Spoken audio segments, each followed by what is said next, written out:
against the Taliban or whatever Pakistan کے جو مخالفین ہیں.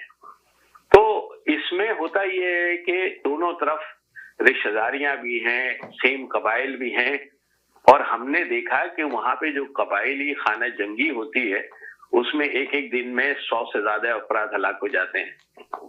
تو یہ آپس میں دشمنیاں پیدا کرتا ہے اور یہ دشمنیاں پھر سال سال چلتی ہیں. اب جب ایک ملک میں ادارہ ہے جو کہ پاکستان کی حفاظت کے لیے اس نے حلف لیا ہے, تو وہ یہ کیوں کہتا ہے کہ لشکر تشکیل یا یہ لشکری جو تشکیلات ہیں, یا ماضی میں ہم دیکھیں کہ جو پراکسیز پاکستان کی تھیں اس کی وجہ سے سب سے جو زیادہ ڈیمیج ہوا ہے پاکستان کو ان پراکسیز کی وجہ سے ہی ہوا تھا, اور یہی وجہ تھی کہ پاکستان گرے لسٹ اور بلیک لسٹ میں تھا, اور پھر پاکستان کو ایک بڑا قدم اٹھانا پڑا اور وہ تمام پراکسیز ختم کرنی پڑی. اب جب آپ نے ختم کر دی اس کے بعد پھر آپ وہی چیز دہرانے کیوں جا رہے ہیں؟ یہ بات سمجھ سے بالاتر ہے. تو اس لحاظ سے مولانا کا بیان بالکل ٹھیک ہے. اچھا, اب جب آپ یعنی کہ مولانا کے بیان پہ تو لوگ بڑا اعتراض کر رہے ہیں, آپ کہہ رہے ہیں مولانا کا بیان بالکل ٹھیک ہے. میں ان کے موقف کی بات کر رہا ہوں, جو انہوں نے موقف دیا ہے وہ بالکل ٹھیک موقف ہے. اب اعتراض کرنے کے لیے یہ ہوتا ہے کہ ہر کوئی چاہتا ہے کہ تلوے چاٹے پاؤں چاٹے خوشامد کرے, لیکن ہمیں پاکستان کی پرابلم کو سمجھنا پڑے گا, اور سمجھ میں آ چکی ہے. ایسا نہیں ہے کہ یہ کوئی ایک نئی چیز ہے.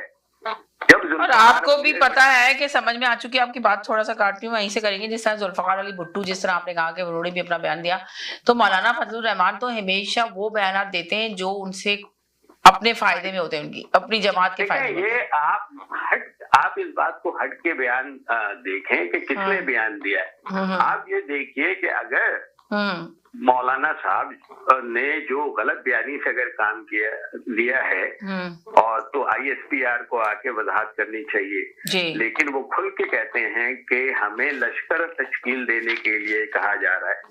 یہ انتہائی ایک غلط اقدام ہے میری نظر میں. میں مولانا کو اس بیان پہ سپورٹ کرتا ہوں کہ ہمیں لشکر تشکیل دینے کی ضرورت نہیں ہے, بلکہ وہ لوگ جو حفاظت کے لیے ہیں وہی اس کے ساتھ جا کے کام کریں. پولیس کو بہتر انداز میں آپ تشکیل دیں, پولیس ان دہشت گردوں سے لڑیں, ان کی تربیت کریں آپ. یہ آج آپ نے ایک ضمنی سوال کر سکتا ہوں بیچ میں؟ جی سر, جی سر. کیا سندھ میں ہر اور فاٹا کے قبائلی افراد پاکستان کی سرحدوں کے لیے ہر اول دستے کا کردار ماضی میں کرتے تھے یا نہیں کرتے تھے؟ بالکل کرتے تھے. بالکل کیا کہیں گے, لشکر کہیں گے یا کچھ اور کہیں گے؟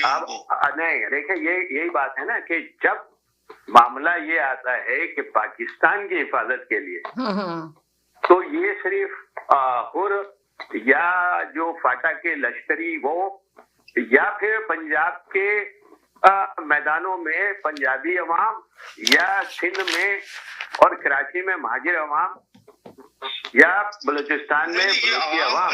نہیں, میری بات تو سنیں نا. نہیں, عوام آپ بات کریں جو پرٹیکولرلی لشکری والی بات ہو رہی ہے. بھائی میں وہی بات کر رہا ہوں نا. نہیں, دیکھیں آپ, دو چیزیں ہیں اس میں. اگر جب ہمارا کسی دشمن ملک سے جھگڑا ہوگا, یقیناً یہ سارے دوبارہ سے یہ جو صورتحال ہے, یہ اس موجودہ جو صورتحال ہے بارڈرز کی, جہاں پہ بلوچستان میں اور کے پی میں افغانستان کی طرف سے اور انڈیا کی طرف سے دخل اندازی ہو رہی ہے, تو یہ ملک کے استحکام کی بات نہیں ہے کیا؟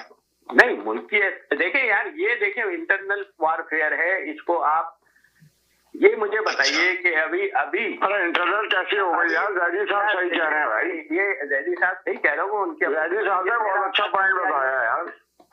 میرا اپنا تجزیہ یہ ہے, یہ بالکل ایسا ہی ہے کہ اس کو اگر ہم چھوٹے پیمانے پہ دیکھیں تو ایسا ہی ہے جیسے پیپلز پارٹی میں پیپلز پیٹریاٹ بنا دیا جائے, جیسے نواز لیگ میں کاپ لیگ بنا دیا جائے, جیسے ایم کیو ایم میں آزاد قومی موومنٹ بنا دیا جائے.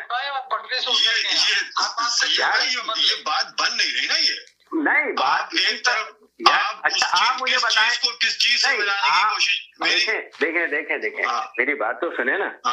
اس طرف بھی وزیر رہتے ہیں اور اس طرف بھی وزیر رہتے ہیں, اس طرف بھی مسعود رہتے ہیں اور اس طرف بھی مسعود. نہیں میری بات یہ محسود, یہ سنیں, یہ ایک منٹ, یہ تفریق کیوں پیدا ہوئی؟